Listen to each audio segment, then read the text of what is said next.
Welcome to Foxborough Conservation Commission meeting of April 7th, 2025, 7 p.m. in the Gala Meeting Room. This meeting will be broadcast live and recorded by Foxborough Cable Access. At this time, I'll open the meeting. Do we have any public comments? We do?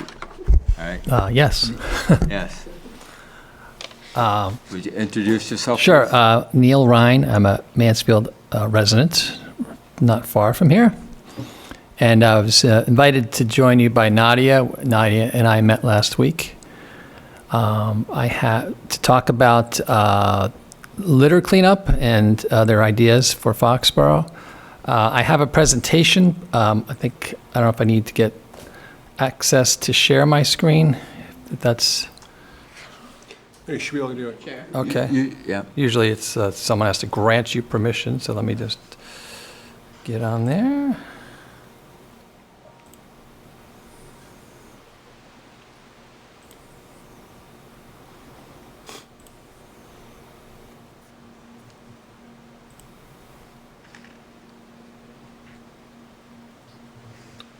Okay, it's always the most tricky part of the whole process.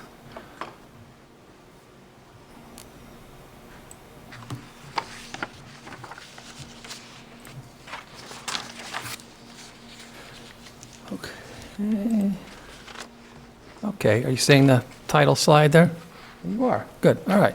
There it is. All right. Yeah, as I said, Nadia invited me to join you. Looks like most of us in this room are old enough to remember who this person was. But this was Admiral Stockdale from 1992. But just to introduce myself, I'm the founder of Keep Massachusetts Beautiful, which is a statewide nonprofit focused on cleaning up and greening up communities across Massachusetts. Started here in Mansfield in 2008.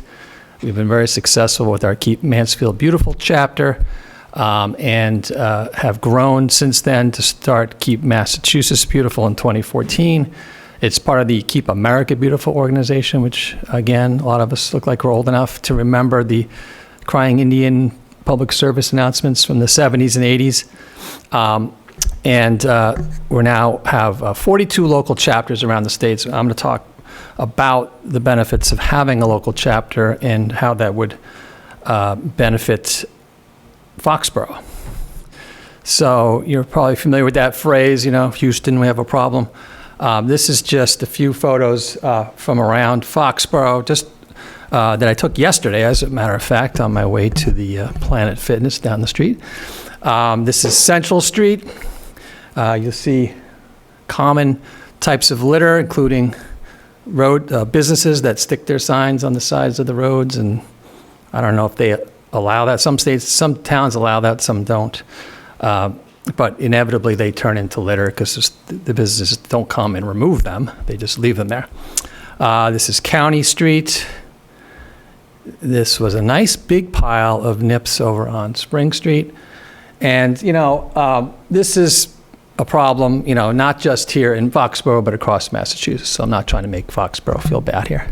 Little overview of Keep Massachusetts Beautiful. So this is our mission statement, pretty self-evident, but the key words here are taking action. So it's really about getting people out in the community, taking care of their own streets, their own neighborhoods, conservation lands, which we know some people unfortunately trash our conservation lands. So we're action-oriented.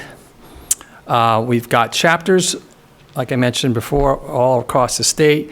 And you'll see these clusters on the map of where it's shaded in dark green, where, kind of get this domino effect where people say, geez, look what they're doing in this town. Our neighbors, how come we're not doing anything like that?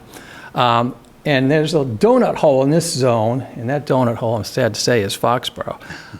So we'd love to fill that in dark green, get you on the team, so to speak.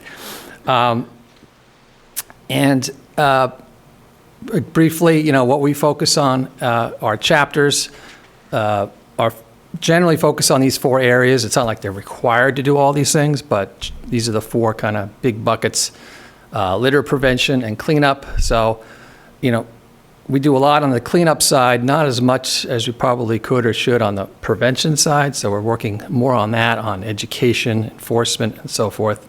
So also trying to figure out, if a particular area is always trashed, could we put a trash barrel there? Could we, if it's illegal dumping, can we put up a deer cam, try to catch the people doing it? Waste reduction and recycling, just trying to reduce the amount of waste that's out there in the first place, teaching people how to recycle correctly. Some of our chapters focus on beautification and community greening. If you go, I'll mention Mansfield a few times just because it's the town I'm obviously most familiar with, but if you go downtown Mansfield all through the summer season, spring and through the fall, they have the downtown flower barrels. There's 120 of them that the local chapter works with the business community. They get the funds, they manage the whole program. Other chapters do pollinator-friendly public gardens, things of that nature. And then we also just focus on education, trying to teach people about these issues, how they affect us all, how the litter that you see on the side of the road, a lot of it makes its way into our streams and rivers and into our oceans, and just trying to get people to kind of pay attention to these things. We've got programs specifically on litter. So number one is the Great Massachusetts Cleanup. That's really kind of the umbrella for all of the local cleanups that happen in our chapters, as well as non-affiliated groups. I know that here in Foxboro, Mr. Dooley, I believe, organized the Foxboro Cleanup Day, has been doing that for many years. So thank you to Mr. Dooley. We haven't seen there's anything on the calendar for this year. I don't know if he's discontinued his efforts. I just checked today. I saw the event from last May listed, so perhaps they're working on it and they're going to update it, but it's getting late in the season. So those are the community cleanups under the Great Massachusetts Cleanup. Then we've got a program for individuals who can go to our website and order a mass litter cleanup crew kit. So we'll ship them a litter grabber tool, gloves, a nice little T-shirt, just with the idea that if everyone kind of took care of their little part of town, collectively, there'd be a lot less litter and you'd have a cleaner town. Some of our chapters do adopt a street programs where people sign up and say, all right, I'm going to keep Route 140, litter free. I'm going to go out once a week or whatever works for them. We've shipped about 1,300 of those kits around the state. So those are some of the areas, the ways to reduce litter. The annual cleanups are necessary, but really, frankly, not adequate. A once-a-year cleanup doesn't do it, and sadly, because you can go back to the same area, a few weeks later, and you'll see fresh trash, right? But some of the keys to long-term success are really having this collaboration between the local government, your local chapter, and the business community. DPW plays a big role in most of our chapters in taking away the trash that is collected. This photo here is from the Mansfield cleanup in the spring. In like the Adopt a Street program, people can, if they've got bags that they can't dispose of themselves, they notify Keep Mansfield Beautiful, who notifies the DPW, hey, there's 3 bags on Main Street. They'll go pick them up. No problems. So you need that collaboration between the government, the business community, and the volunteers. As far as the spring cleanups, sometimes I'll talk to people in communities and they'll say, oh yeah, we had a great cleanup last year. We had 40 people. And I'll say, well, what's the population of your town? Oh, it's 25,000. I'm like, well, that's not that impressive in my view. So you want to get hundreds of people out there. Mansfield gets 600 plus every spring. North Attleboro gets similar numbers. Some of our chapters, Framingham, very successful. So to do that, you really got to start planning in advance. So again, like if there is a cleanup happening this spring, it's not even advertised yet. If it's going to be in early May, people may not hear about it, and that's going to affect your turnout. So planning well in advance, starting early in the year, getting the word out across town is how you get hundreds of people, including, the Knights of Columbus, the different houses of worship, the youth sports teams, the high school kids, really making it a big community event. And again, the goal being look to get hundreds of people involved, not dozens. And then also just, celebrating the good work that people are doing. So it's good to have kind of an after party, whether it's on the town common or somewhere else in town. And I believe Mr. Dooley has done that in the past, so I would recommend continuing to do that. And then, these cleanups are often the springboard towards a chapter, a Keep Massachusetts Beautiful chapter. So, and the benefit there is you've got a group of people, a steering committee, so to speak, that are working on these issues year-round, not just that one day a year, right? And, these are the steps that are really required for the successful launch of a local chapter, because we try to get our chapters set up for long-term success, not kind of a flash in the pan type thing. Sometimes people get all fired up about something, or one individual gets fired up, but then they burn out, or it just kind of, they move out of town and the whole thing is over. So, so we recommend, forming a core team of people. And I know we've got one individual here in the back, Melissa, who's expressed an interest in being part of that. I've talked with someone who works for craft sports and entertainment who may be interested. And I'm sure there are other people in town who might want to get involved. Then we recommend gathering the facts, choosing an organizational model, and I'll go through all of these in a little bit more detail. So again, don't try to do it on your own. The kind of the lone wolf model doesn't typically hold up long term. Gathering the facts. So that really is, doing your research before you get, you don't want to come in, hey, we're the new sheriff in town and we're going to fix all these problems. In some cases, there are groups that already kind of own pieces of the puzzle. There might be a garden club that does an adopt a spot program. There may be friends groups that clean up certain conservation properties. So you don't want to, step on other people's toes. So you just want to come in and say, hey, we share your concerns. Let's work together. And one of the recommendations is to do kind of a litter survey to really just look, go do a drive through the whole town and say, all right, what are like the top 10 spots that are the most trashy? And let's focus on those first, and then you kind of work your way down the list.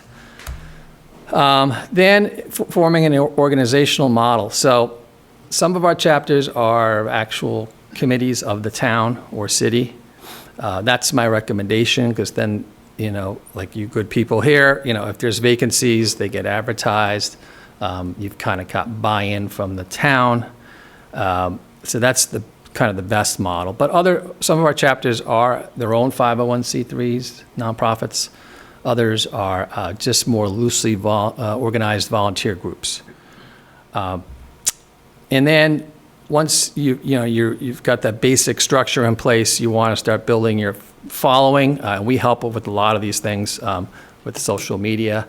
There is a Keep Foxboro Beautiful Facebook group already that has about 40 people in it. So that's one way to kind of just build your tribe, so to speak, of people who care about these issues and getting people involved.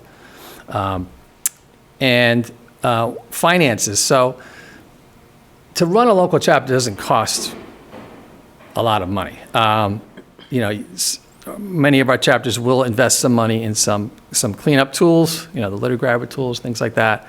But once you've got that basic equipment in place, it's not like you need, a huge budget every year. But for the money that you do need, you can typically get it from local business donations, individual donations. Some towns will allot, a couple $1,000s a year or something like that. But not a huge concern for most of our chapters. And then how do we support the local chapters? So at the state level, we provide all of these services, and I say we, it's me, and the fact that I'm nearby makes it easier to support a chapter. Some of them I have to support just through Zoom, but we'll do everything to get our chapters up and running with a logo, a dedicated a one-pager on our website that will list the basics about the local chapter and who to contact for more information. We have an e-newsletter system that is available to all of our chapters, so that's a great way to keep people informed and involved year-round versus like the one day a year where there's a cleanup and then they go away. It's trying to keep people engaged all year long. We have a scholarship we give out to high school students. We give out a $2,500, and that we give preference to students from our chapters when we're reviewing the applications. We give out $10,000 in these Plant Something Beautiful grants every year, so that's for public pollinator-friendly gardens. We provide logistical support for the local cleanup events that if that help is needed, public relations help, liability insurance coverage if in some cases the town's policy will cover events, but for some of our chapters that are not associated with the towns, they can request a certificate of insurance if they're having an event that covers the event organizers, from liability. And then my support, either, I attend local chapter meetings at least once a year, if they invite me. So that's how we support our chapters. You may be wondering, geez, all this, what's the cost? Well, it's nominal. It's based on population, so I believe Foxborough would fall into the $300 a year annual dues that we ask for it because it's basically an honor system. It's like I said, some of our chapters are just a group of individuals who don't have a budget. If they don't have the money, that's fine. We're not going to kick them out of the club. But if it's a town, with resources, we do ask for a modest contribution to help fund all of our programs and keep the lights on, so to speak. This is where you can follow us on social media. Our website, keepmassbeautiful.org /join is where you can learn more about starting a chapter and the benefits of doing so. So that's the end of my hopefully not too long presentation. And we'll just open up to any questions or comments. Well, thank you for that. And you gave us a lot of information. Do you have a printout of all of those screens so we can go back and reference it? Yeah. Because you gave us a lot of data, and my memory's good, but not that good. I can share the presentation with you, With Nadia. Okay, or that would be whoever. great. Yeah, I don't have printouts with me because trying to save the trees, and money. But yes, I'm happy to share that with you. I know it's a lot of information at once, but I know you have other things on your agenda, so try to make it quick. Does anybody have any questions, comments? Can I just ask how long you feel it usually takes from the idea of starting one in a town to actually having one that's sort of fully functional and sustainable? It usually takes anywhere from 6 months to a year to fully get up to speed. Organizing, if there isn't a spring cleanup being organized, that can be done more quickly. But getting everything in place, it usually takes about 6 months to a year. So yes. Any other questions, comments? Anything from the audience? Okay. Well, thank you very much. All right. Appreciate it. Thank you. Appreciate We'll your. do some follow-up. Okay, thanks so much.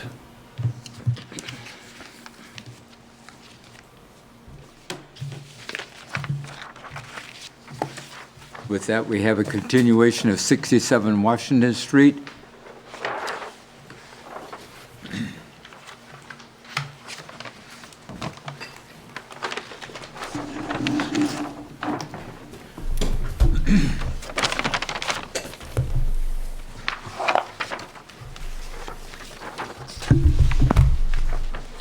Good evening.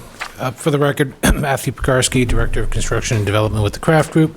With me tonight is Scott Morrison and Derek Messionis from VHB, who were here with us 2 weeks ago when we were before the commission to discuss our project.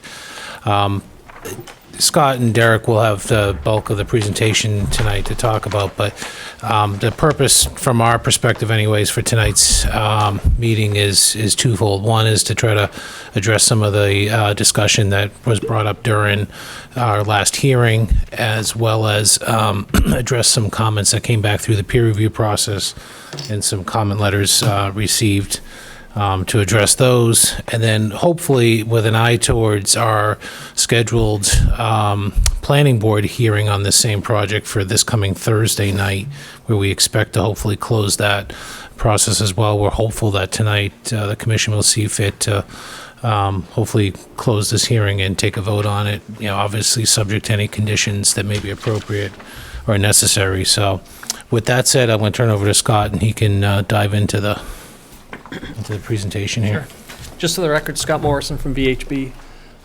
First of all, I wanted to thank the commission members that attended our rainy site inspection. I think it was nice to get everybody out, as many people as we could, out in the field and take a look at the project.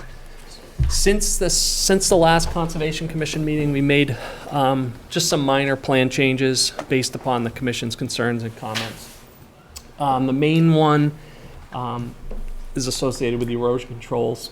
So as you can see in green, we've got the backside of the stormwater basin, proposed stormwater basin. We're proposing straw wattles as an erosion control barrier along the limit of work at the toe of that slope. And what you see in green is what we're highlighting is proposed erosion control blankets. So that area will be hydroseeded, and then erosion control matting and blankets on that slope. We've also specified the seed mix for the slope. The commission asked for a conservation type seed mix, so we've got that proposed. So that's the limit of the changes to the plan. We provided peer review responses regarding the stormwater management system. Those are generally comments regarding the modeling of the system. There were no changes to the stormwater basin itself.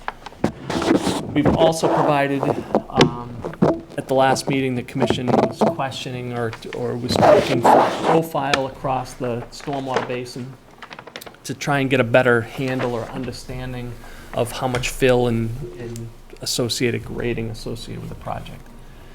So if you look at the bottom of the page, we've got a cross-section that goes through the stormwater basin. That's, excuse me, that isn't on this big set of plans, is it?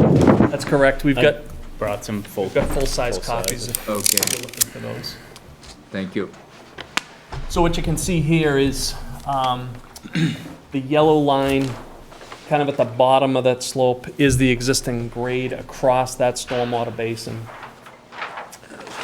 The green line, which is above that, is the proposed condition. So there will be some amount of fill associated with the berm on the backside of the basin and some minor grading kind of on the slope that goes from the proposed parking lot into the basin. But generally, the bottom of the basin is about at grade, or there'll be a slight fill associated with that. So that is the change. I'd be happy if it's easier for me to go up and point to things, I can do that. Or if the commission has any specific questions, we'd be happy to answer those. Bottom of the basin.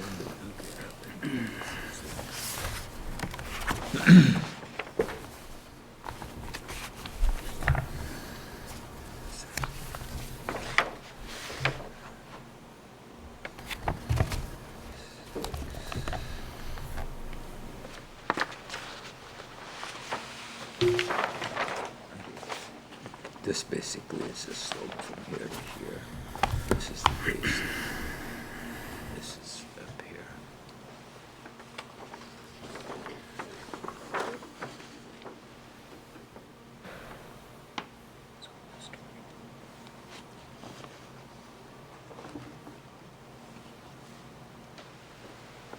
That makes sense. Yeah. Almost 20. Hmm? Almost 22. Yeah.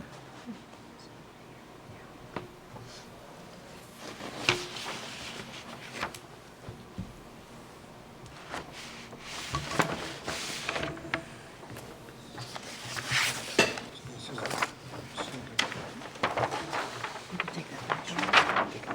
I'm good with it.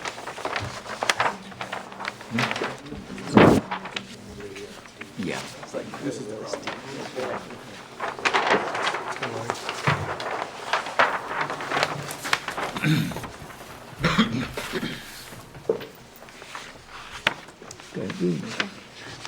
That green area that you guys were just talking about, is there a way to zoom in on that one area?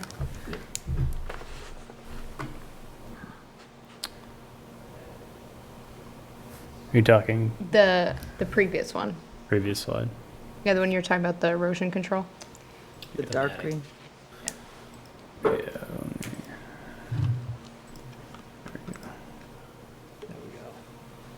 Yep, that one.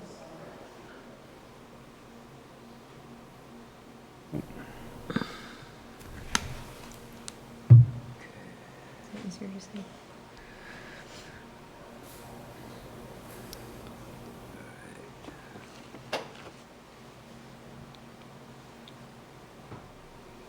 Okay, the blue is the 25-foot no disturb.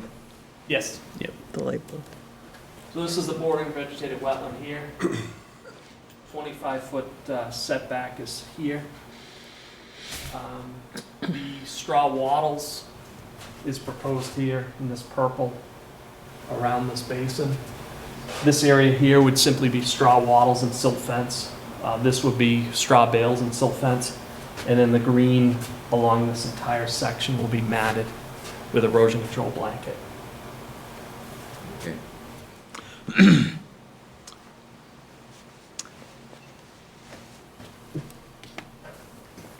This type of By erosion. matting it relieves a lot of my concerns about the erosion, so that'd be very good. Any other questions, comments, David? Why do you look at me all the Well, time? you're looking at me like you're looking at me like you're wanting to say We know you something. have something. I understand that you have very elaborate stormwater answers, for management and pre and sediment control and all that, which we're supposed to look at and try to understand, but I can tell you one thing, it's not that easy to understand. But you did mention that you're putting in reducers on the grass swale flow, Correct. and are they porous stones like you see sometimes along the highway when they try to slow it down, or does it go all the way across, or what? Yeah, it'll be very similar to that. So it's essentially just baffles to slow that water down, to reduce the velocities. When are you going to build a grass swale? Before you do all the disturbance? When you're bringing in the gravel fill? I would expect that the grass swales would probably be one of the later features that would be constructed.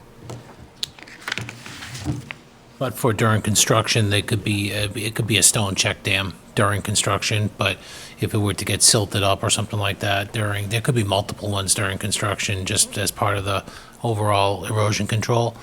But as far as the plan goes, and the final condition is once it's loamed, those temporary stone check dams would be removed, new stone would be put in, and obviously it's loamed on either side of it and seeded to establish.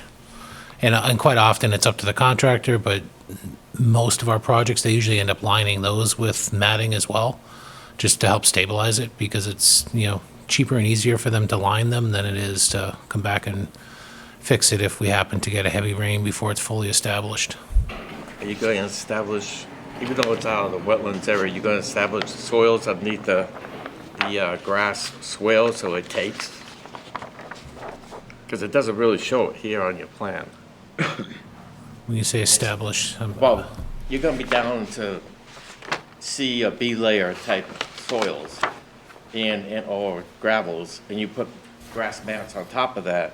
there's nothing for nutrients to support the grass. I think our They put- detail Yeah. is 6 inches long, right? We have a detail on sheet C 4.01 that kind of, and as Matt was saying, we propose a erosion control blanket within the swale. And then you put the grass over it? You'd be buying grass? What I normally see is you put down the 6 inches of topsoil, Yeah. you hydroseed it, and then you put the matting on top of it. So that the grass will grow essentially through that matting. Yeah. And then you've got the seed makes good contact with the soil and germinates quickly. So this erosion control is julep? That's what it says here. Yeah, jute mesh. Jute mesh. There's a couple different kinds. You can use that. I generally like that one because it's biodegradable. There are some that have like a mesh backing with the fabric on top. There's like a coconut fiber mat, so there's different kinds, but that's the So- preferred. On the slope where you plan to use, what type? The blankets? It's going to be up to the site contractor that we would, obviously, the site contractor would have a submittal, VHB would review it to make sure it's going to obviously perform as expected and intended. But to sit here today and say what type, I mean, it'd be as specified on the details in terms of like and kind, and then generally all of our site projects anyways, we follow Mass DOT spec on them, so it would be consistent with a Mass DOT spec as well. So that's what VHB would review as part of the construction services for us. Probably like an erosion control meadow mix type. Yeah, it's gonna be quite dry, so it's gotta withstand the dry effects when it gets exposed to the sun. I assume you're not gonna do this until probably late summer? Grassing? Yeah, I mean, it depends on the timing, to be honest with you. I mean, we don't have a definitive schedule. The intent is to try to get going on the construction here in May. So depending upon when the contractor's gonna, the phasing and the sequencing, everybody handles and approaches it a little bit different. But I would hope that it's by the end of June at the latest. One thing, didn't see, where you gonna stockpile all the soils you're gonna be ripping out for the wooded area and then the basin area? Just as, It's trying to figure out if you're gonna be stockpiling, where you're gonna have to control runoff. If the sediment comes barreling down. Yeah, we don't expect much in the way of excess soils. There will be some topsoil that may need to be stockpiled temporarily, but essentially it's a balanced site from a grading perspective, with the only caveat to that is, the top dressing, the final coat would be material that's brought in, a coarse gravel Right. that provides a base material for that parking lot. The other thing to keep in mind too is, one of the first aspects is, would be rough grading in that basin so that there would be something to capture any runoff, to provide treatment prior to any discharge. So, we'd have all the erosion controls in place first and then rough in that basin and then start kind of the mass grading. So it wouldn't. So you would direct it. It would be controlled during construction. I assume that's all written up in that stormwater report. In the O&M plan, and then we'll be preparing a SWIP as well that we'll share with you guys. So how's the contractor and you get together on what you just said? We're roughing it out, where to control the stockpiles, when to put in these different erosion controls? I mean, what's that relationship? Yeah, the erosion controls will be the first thing that's established, and I'm sure we'll reach out to Nadia to schedule a site walk once those are set in place. We'll need to prepare the SWIP. That'll be at least 14 days in advance. The SWIP is generally what dictates what you're talking about, though. It's the coordination of the contractor's got to follow the SWIP and the prescribed standards and their best practices and whatnot, but it's generally going to lay out the expectations of the general sequencing of what's going to happen. To Derek's point, before we do any of the land clearing, they'll go through and actually establish all of the erosion control barriers. On all of our jobs, we offer to have a site walk with whoever wants to join us, just to confirm everybody's happy with it from.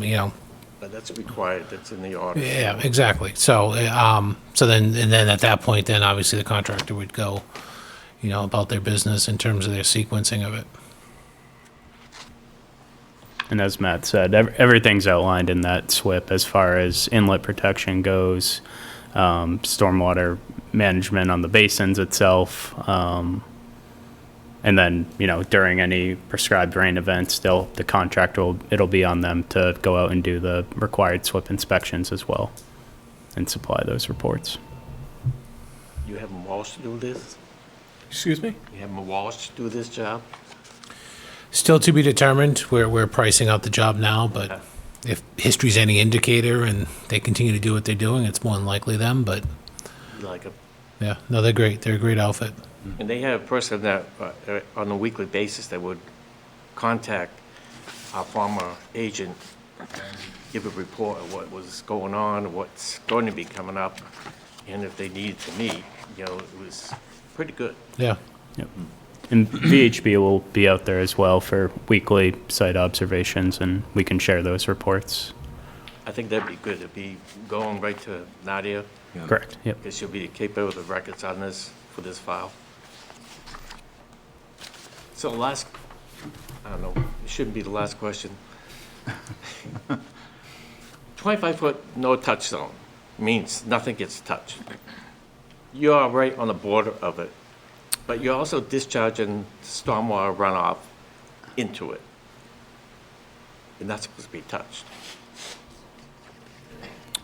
Yeah, keep in mind too, this is an infiltration basin, so it's designed to hold, that's kind of an emergency overflow, so it's designed to hold and infiltrate runoff from the site. So I wouldn't anticipate, it would only be a 100-year plus of storm event that you'd have discharges from this infiltration system.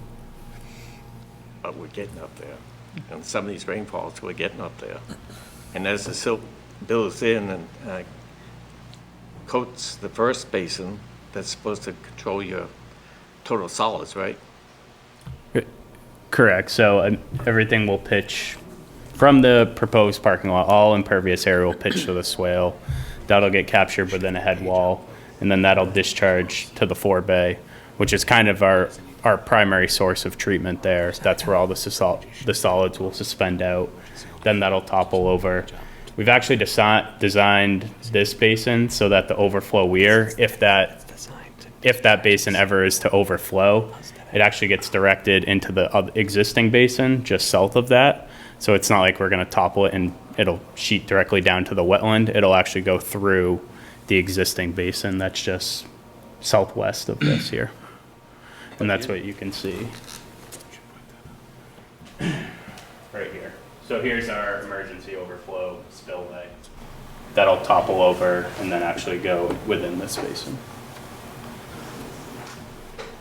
And we are reducing peaks within the 2, 10, 25, and 100-year storm. But the pipe you have showing discharging into the no-touch zone. I'd say the scale is a little misleading on this graphic specific. You can actually see it a little better on the cross section because it's zoomed in. We've designed the riprap spillway for that flared end section to accommodate that outflow, and that's all going to be outside the 25-foot no disturb zone. So you're telling me that the overflow spillway 274.6 is going to be lower than what you're showing on this plan here, which seems to be about 272. The overflow spillway is at 274.6, and the top of the berm for the basin is at 275.4. But the pipe that you got going into the no-touch zone, where it picks up the water, is around 272, which means that's going to be draining first before it overflows. Correct. That's the outlet control structure for the basin itself. So it's not going to go through the overflow first into the wooded area, the other basin. It's going to be discharging even before it could get up to that. I think that's the intent of the That- emergency overflow. So what would happen would be, the intent is that normally this fills up, infiltrates, any excess water comes through this outlet. If for some reason this culvert, this outlet were blocked, it would flow out this emergency exit. Why can't we just discharge it over to the other basin instead of having that pipe come out right into the no-touch zone and right almost on the neighbor's property? Try and swing this to discharge into this basin. You know, or somewhere in that area there to keep it The away. only problem would be if you discharged here. I think grading's one issue, but you also don't want to discharge on a steep slope and end up with erosion. So if you can, I think it's better to have it discharge lower as opposed to if you discharge on a steep slope. I don't know if you've seen in places where you end up with kind of like this big scour that occurs from a stormwater basin outlet. Whereas if you can drop that and get it close to the wetland elevation, you're less prone to have, erosion on that slope. But if I recall walking there, that whole area around that second basin is naturally vegetated and wooded. And having the pipe switch over to that side and drain into that basin, But I it would be think more. elevation-wise, if you swung this, you'd have to have this discharge roughly at this elevation here, so you'd be in a similar situation. Are you suggesting that the proposed basin would overflow into the existing basin? I just want to make sure I understand your question, that's all. Well, that's the condition that we have designed. But it won't do that because the other pipe is going to be draining that basin. No matter how much infiltration you have, it eventually gets up to there, it's going to be about 2 feet lower. But the thing is, you're draining it into a no-touch zone and almost on someone's neighbor's property. That's Whereas you got- that's the existing drainage pattern today. That's the low point currently, so anything that drains down would come through this point anyways. So that's why that was designed that way, to mimic the existing conditions. And the flow is actually being reduced. Yeah. From a peak rate attenuation, the flow is reduced from the existing condition. So in our stormwater model, we design everything to flow towards that wetland. That's sort of our design point in our stormwater model. And in the 2, 10, 25, and 100-year storm, we're reducing the peaks for each of those storms. And I understand that the flow is now concentrated through that pipe and the flared end section, but in order to prevent any scour, that's what we've designed and sized that riprap apron appropriately to handle that flow out of the outlet control structure.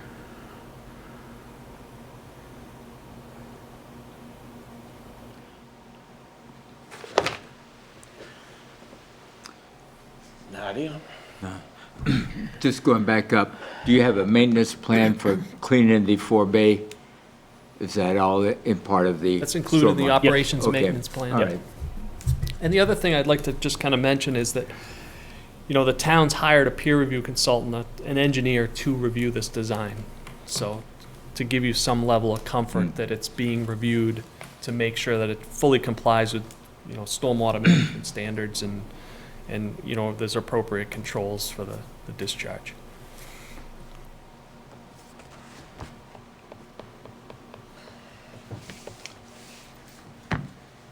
Anyone else have any questions, comments? I think my main concern was the erosion control, and I think you've covered it by covering the whole banking, so. Excuse me. Anya, any, Peter? I did not go on the walk, so I can't speak to what's going on. Okay. I mean, I understand I understand the thrust of what you're saying, David, like, why have the discharge go right into an area where we're right on the no disturb area? But I don't know if you robbing Peter to pay Paul by trying to divert it the other direction. I'm not sure. And I'm going to admit some ignorance here that I don't really understand how these things work. But is it the idea that, like, with its setup, I think you mentioned that it's going to attenuate the flow anyway into the wetlands? Because, so even though right now there's a bunch of trees and stuff there, but with this setup, in a normal rainstorm, it's all going to flow into the storm basin and then be slowed down enough that it's not entering the wetland any faster than it currently is? Correct. So that outlet control structure that we have on the side of the basin here, that has different size orifices. It's a concrete structure that's built into the slope, and it has different size orifices, so holes in that structure that will slowly bleed water out depending on the size of the storm. Okay. But mostly the basin will, like your first kind of runoff into that basin will likely infiltrate in a lot of the smaller storms. As you get the heavier storms, then that's when the outlet control structure starts to work and the water will start bleeding through those orifices, and then we have a grate on the top that'll let kind of the most of the water through. Okay. Then in some of the larger storms, that's where we have the overflow spillway, like I said, that'll topple over into the other basin.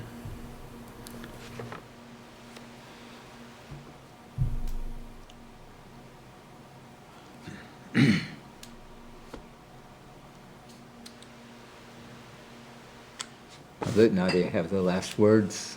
I think David mentioned on the site visit, can you just re-clarify what the plans are for all the vegetative clearing? I think you mentioned something about the trees being taken to a mill or possible reuse of the material, so can you just re-clarify what's happening with all the vegetative removal? Yeah, so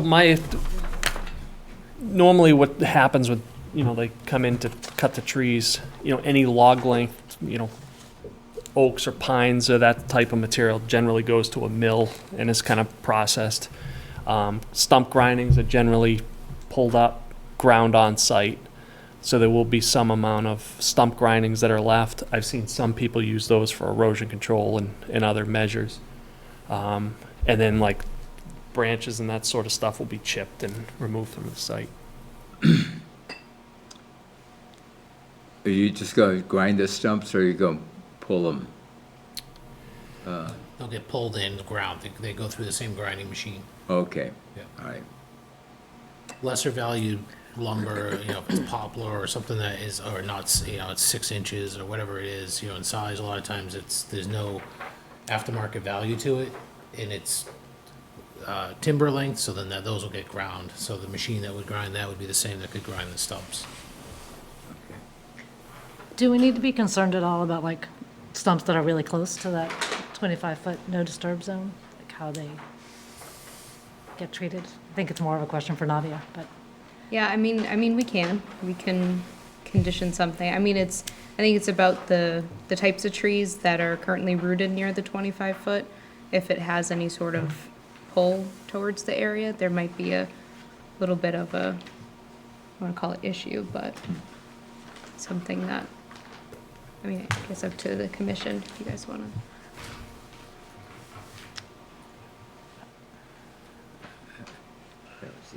That's another problem too, is sometimes you have trees that may be on the opposite side of the 25-foot, but they're laying across the ground, providing wildlife cover on the 25-foot no disturb. What is your intention? Because again, do not disturb. Yeah, like I said, the proposal is to install the erosion control barriers prior to any construction. So if there is a tree that happens to be close, we can figure out methods to work around that. Or if there's a stump that's close, we can ensure that the contractor is very carefully and methodical about pulling that stump to make sure that there is no disturbance in that 25-foot zone. So from my understanding, 'cause I didn't get to go on the sidewalk, so that green shaded area that's that steep embankment, what is on that, what is that vegetated with now? It's forested currently, so it's a mix of pines, oaks. So is that not a stable, would that not keep the hill stable as is? It's currently stable as is, but keep in mind that that's going to be regraded, cleared, and regraded to construct the stormwater basin. So upon You gotta completion, put in the basin, okay. Okay, so anytime, our previous manager used to say, anytime we clear anything like that, 3 years from now, it's gonna be poison ivy, cat briars, and, I mean, it's just gonna, it's not gonna be it's not gonna look like it looks now, right? You put grass in there, a lot of the grass, it's just gonna become a tangle of stuff that is a response to like the land being scarred up. So I'm looking at it as like, can we leave as much vegetation as possible? It's just as my general thought in terms of like not disturb, as Dave was saying, to try to not disturb it as to the best of our ability. we've tried to do that. The problem is, with the stormwater management requirements, you're required to provide stormwater mitigation, in which necessitates a substantial basin. But I do understand your concern and comment.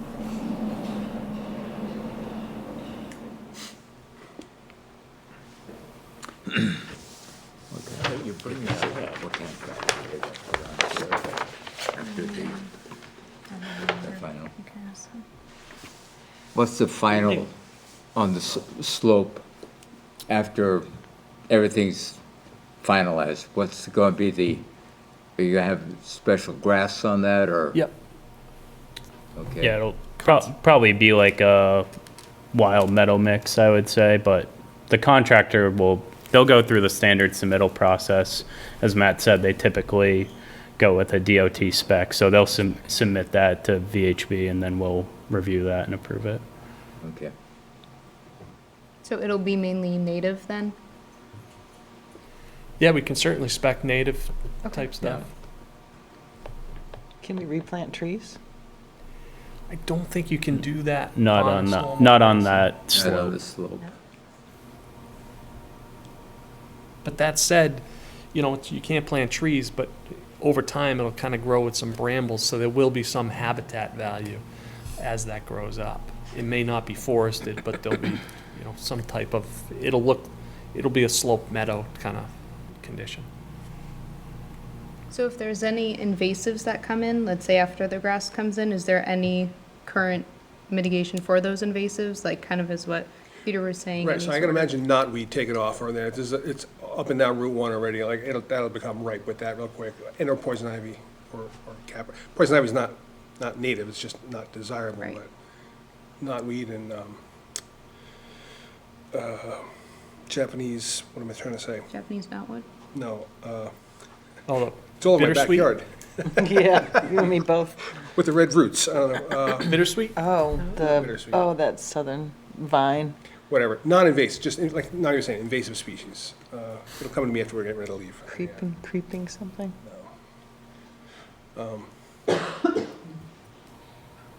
I don't know, it's just, it hurts me to like pull up trees in an area where we're, like, it's established, it's mature now.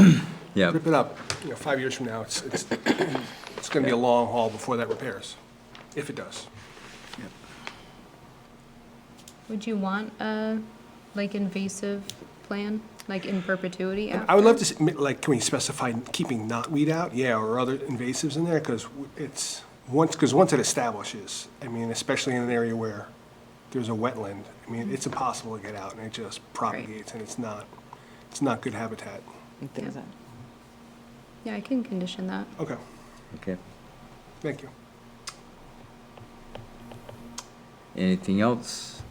Nadia had a comment in here about the slope of the distance of the slope. You want to make a comment? Yeah, I mean, Bob, you had your slope question answered, Yes, right? yes. Okay. Yeah, so I think it makes more sense seeing it on this elevation map, which answers my question. Because previously, I think both Bob and I were concerned about the slope elevation explanation before, so. Very difficult to determine on these small plans that we had, so. No, I agree. I hope the profile we provided some Yeah. help and guidance to that. Very definitely. And can you send that plan to Diana and I, Sure. Yeah, sure. the grains I would be can helpful. forward that along. Yep, thank you. If there's no other questions, anybody in the audience? Somebody want to make a motion to close the hearing? Can you just ask one thing to look into? I read in the stormwater prevention planning for around the basins that the chain link fence, I read in one of the applications, it's supposed to be 6 inches off the ground, so that animals can traverse through it. Can you look into that? And if it's true, I read it as one of the farms, the state farms. Just, Yeah, so I think that was in like riverfront area requirements that they suggest that the fences be elevated 6 inches off the ground to allow wildlife movement. We can look at that, and if it's okay with planning board, we could potentially keep it up. I just don't know, because it's security fence around a stormwater basin, I'm not sure that planning board will allow that. I got the impression that no matter what type of basin it was, that surprised me, it was a requirement. I could see why, especially if there's, I think it's a requirement if you're claiming the exemption. So if you as a homeowner wanted to install a fence, you wouldn't be required to file under the Wetlands Protection Act as long as you met those specific guidelines, and one of those is keeping it up 6 inches.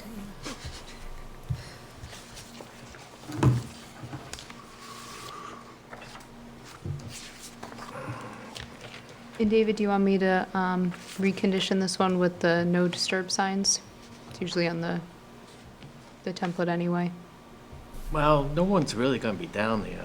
I Okay. mean, well, maybe we should make it a habit, no matter what. Okay, Make it a requirement, so. okay. And then we also need their maintenance plan, stormwater maintenance plan attached to the order of conditions. Because that can be detached, or it should be with ours, that's the recommendation. Okay. Not mine, that's,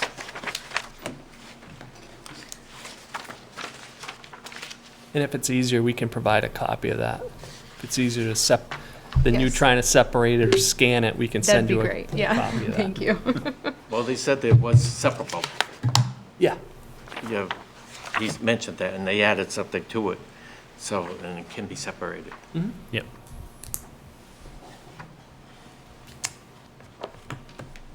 Close it now? I hate to. Huh? Can I go ahead and close it? Are you ready? I think so. I think we've, Rip off the Band-Aid. I'm going to make a motion to close the hearing on DEP number 157-655, 67 Washington Street. do I hear a second? Second.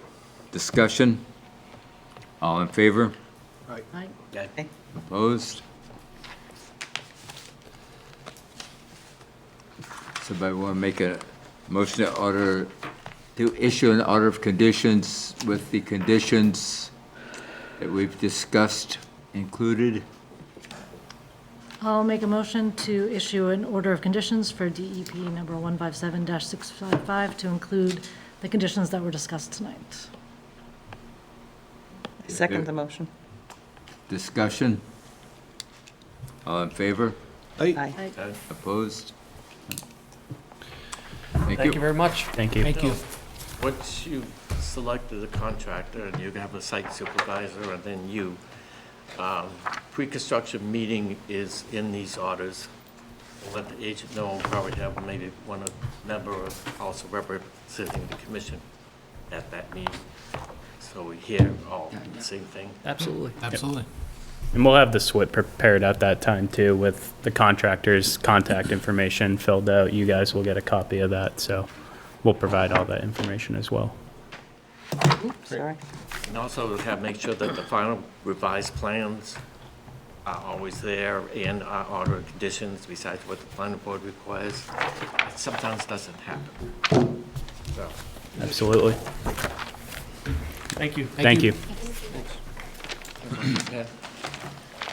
You can keep it. I have an extra. Rebecca, do you have some minutes I do have the minutes from March 24th, 2025. I reviewed them. There were just a couple of minor, like, typographical corrections to be made, and other than that, I found them to be accurate and complete. Did anybody else have any comments on them? I'll make a motion to approve the minutes from 3/24/25. Second. Discussion? All in favor? Aye. Opposed? None? Thank you. Anybody got anything else? The next meeting's not till May 19th because of Monday holidays, town election, town meeting, Board of Health meeting, so. Conservation vacation.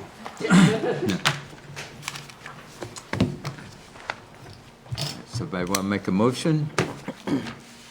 Make a motion to close the meeting? Second? Discussion? All in favor? Aye. Opposed? None? Thank you very much.